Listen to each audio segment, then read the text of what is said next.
Welcome to a new video where I'm going to be analysing Bristol City's defeat against West Brom.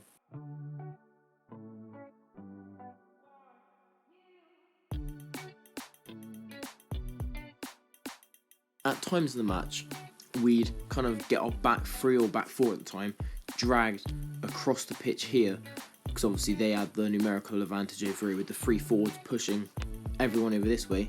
This would kind of create space in the half space. It would become massive here because I think left wing, for the example I'm talking about, was stayed out here on him and, well, should have been here. I don't know why he wasn't, but then obviously had an easy pass in the middle and a chance. I think this is what their first goal came from. Our back three pushed over this way a lot. Our fullback obviously up here just been pressing, and then our left back was trying to cover this player, also this player, and then a ball through there kind of split the Silver and crossing and a tapping at the back post.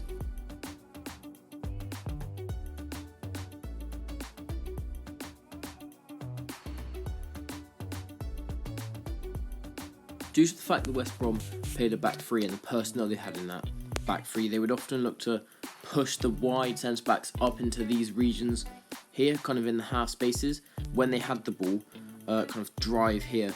This would, and well, to counteract this first, we kind of committed our left wing back into midfield to create a midfield three kind of. Obviously, this would leave this fullback open up here.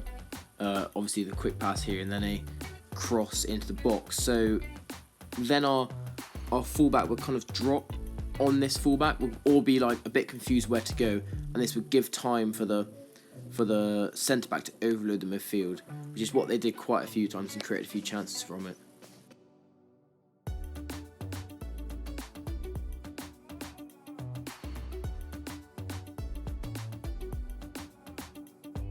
A positive of us playing a back three is that normally we get overloaded in the wide regions with a 2 versus 1 when we play a back four, and also with a back four, when you commit a centre back out, it leaves a lot of space for the striker or the cam to get through here.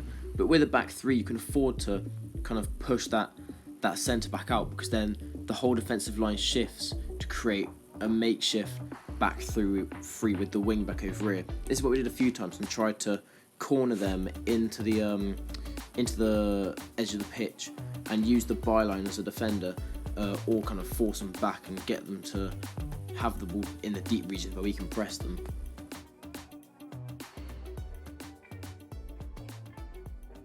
Another thing that was good with our kind of front three, or like a 1-2 from the cam and then 2 strikers, was how they press. Now, normally this striker here, or one of the strikers, would make a curve run when this player gets the ball to block off the passing lane back to this player, and this would be the pressing trigger for the cam to come onto the pivot.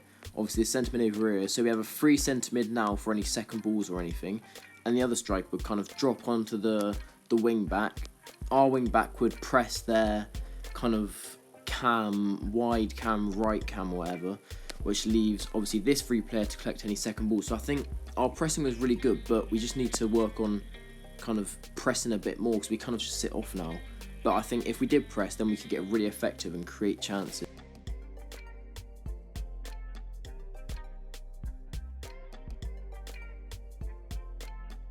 Throughout the game, I think our runs off the ball were excellent, to be honest.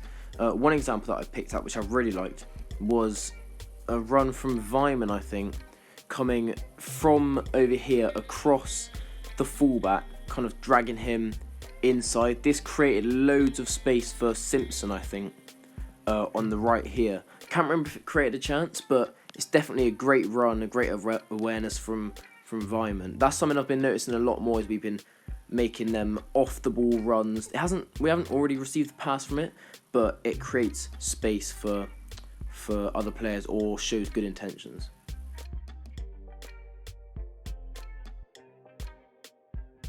Something which I noticed in that game is our centre backs kind of making forward runs with the ball, mostly Atkinson, but this obviously gives us the numerical advantage in midfield, and playing against them centre mid partnership for them, it creates a 3 versus 2, which obviously if this player comes here, pass it round, or just split them with a ball straight through the middle. So yeah, that was effective in some times, I think.